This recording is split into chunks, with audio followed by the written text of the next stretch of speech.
Big boss मराठीच्या घरात आज सुरुवातीलाच योगिता इमोशनल झालेली दिसली.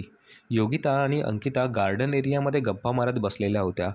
तेव्हा योगिता अंकिताला बोलताना दिसते, या घरात फिजिकली स्ट्रॉंग व्यक्तीच टिकू शकतोय. तरी मला त्यांनी सांगितलं होतं, मीच चुकले, त्याचं ऐकलं नाही. इथे योगिता तिचा नवरा सौरभ याच्याबद्दल बोलताना दिसली. सौरभने योगिताला घरी यायच्या आधी काही गोष्टी सांगितल्या होत्या. मात्र योगिताने त्याचं काहीही ऐकलं नाही आणि बिग बॉसच्या घरात यायचा निर्णय घेतला.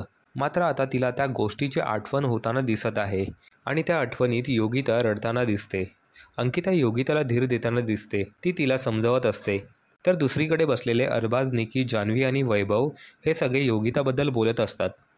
तेव्हा जान्हवी बोलते, योगिता खूप चांगली प्लेयर बनू शकते, तिने तिला सावरायला पाहिजे.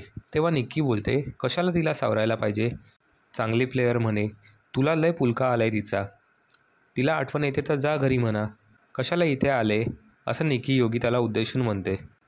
तर तुम्हाला काय वाटतं, योगिता बिग बॉसच्या घरात टिकू शकेल का? ती तिचा गेम सुरू करून स्ट्रॉंग प्लेयर बनू शकेल का? आम्हाला कमेंट करून नक्की सांगा. बिग बॉस मराठीच्या लेटेस्ट अपडेट्ससाठी आपल्या चॅनलला सबस्क्राईब करायला विसरू नका.